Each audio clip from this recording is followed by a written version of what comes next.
Hello friend, today I am going to discuss about the ordinal analysis of economics. To the last 3 or 5 lecture, I have discussed the part of the cardinal economics. Today I am going to discuss about the ordinal economics. You know that very well. Cardinal economics is developed by the Dr. Marshall, and ordinal economics is developed by And ordinal economics is developed by the Hicks and Allen.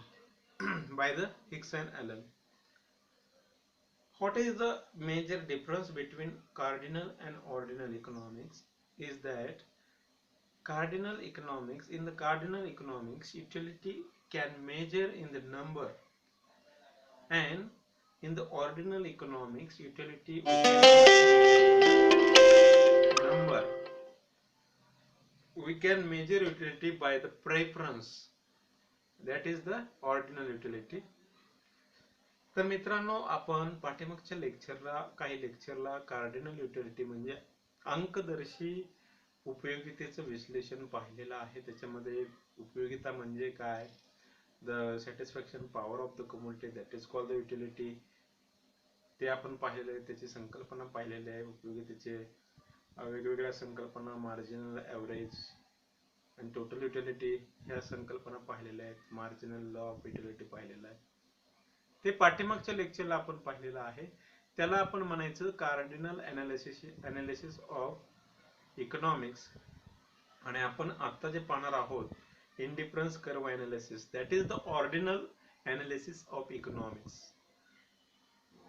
म्हणजे या ठिकाणी याला आपण क्रमदर्शी अर्थशास्त्राचं विश्लेषण आपण म्हणूया त्याला. तर ह्याच्यामध्येही आपण पाहतोय की वेगळ्या पद्धतीने इंडिफरन्स कर्वचा वापर करून कशा प्रकारे उपभोक्त्याचं समाधान होतं हे दाखवणार आहोत. किंवा तटस्थता वक्र म्हणजेच इंडिफरन्स कर्व हे लक्षात घ्या. समवर्ती वक्र ह्याचा आपण या ठिकाणी आज पार्ट पाहणार आहोत. इंडिफरन्स कर्व, तटस्थता वक्र याचा. तर let I now to start this lecture from the indifference curve, that is the ordinal analysis. The indifference curve analysis, that called the indifference curve analysis. The concept of commodity to satisfy the human want to is called its utility. The goods are demanded because of their utility. The ordinal approach of indifference curve analysis try to explain the inverse relationship between the price and quantity demanded. There are various defects of cardinal utility analysis. Hence, the alternative approach of the demand theory try to portray firstly by the Edgeworth in 1881, and then the improvement done by the J.R. Hicks and R.J.D. Allen in their paper recognition the theory of value in the 1939. Hicks reported indifference curve theory of consumers demand in his book. So friend, firstly indifference curve analysis try to portray by the in the first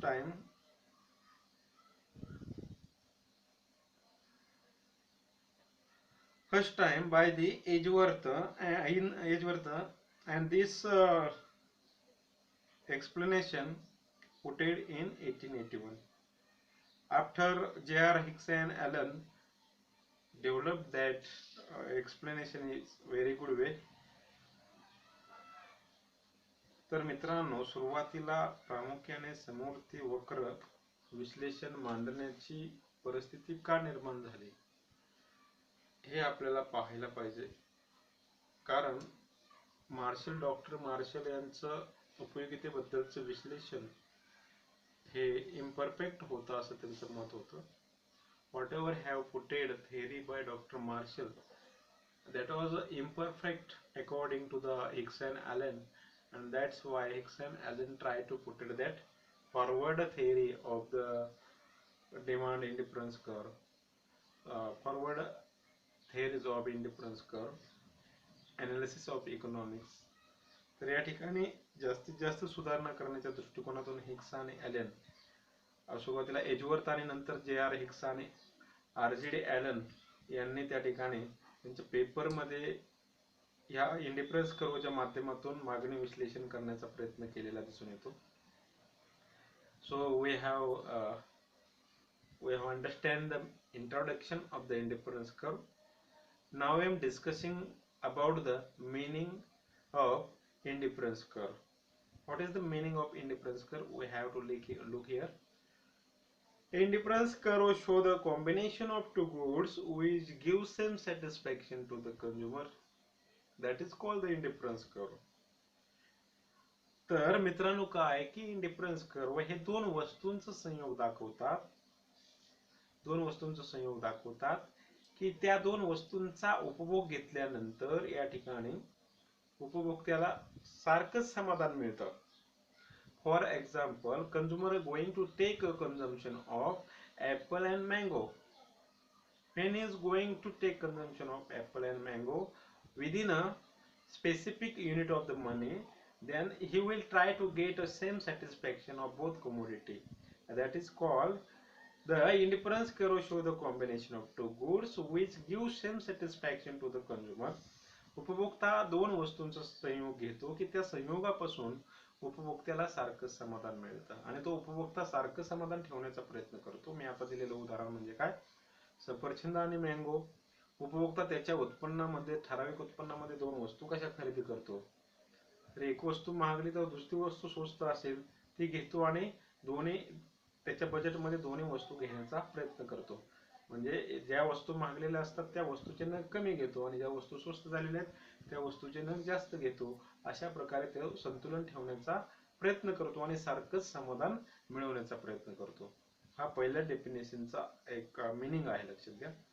the second definition is indifference curve represent there combination of two goods which provide equal satisfaction to the consumer. म्हणजे काय की समवर्ती वक्र, तटस्थता वक्र हे दोन वस्तूचं प्रतिनिधित्व करतात. त्या वस्तूमुळे उपभोक्त्याला सारखंच समाधान मिळण्याची शक्यता असते किंवा मिळते. वरची आणि दुसरी, पहिली आणि दुसरी व्याख्या बऱ्यापैकी सारखीच आहे, अर्थ या ठिकाणी बदलला जाऊ शकत नाही. तर ह्या दोन व्याख्या आपण या ठिकाणी पाहिल्या. The last point of this today's lecture is assumption of indifference curve analysis. Without that assumption, indifference curve analysis not came to the experience. So for that there are some assumption. The first assumption of the indifference curve is level of satisfaction. According to the Hicks and Allen, level of satisfaction have to do same. Second is the consumer behavior is constant. पहिलं assumption होतं level of satisfaction, समाधानाची पातळी ही बदलता कामा नये. Consumer behaviour is constant. उपभोक्त्याचं जे वर्तन आहे ते स्थिर असलं पाहिजे. That means consumer don't have to change policy. He have to prefer same things. म्हणजे उपभोक्त्याने त्याचं बिहेवियर वर्तन नाही बदलायला पाहिजे.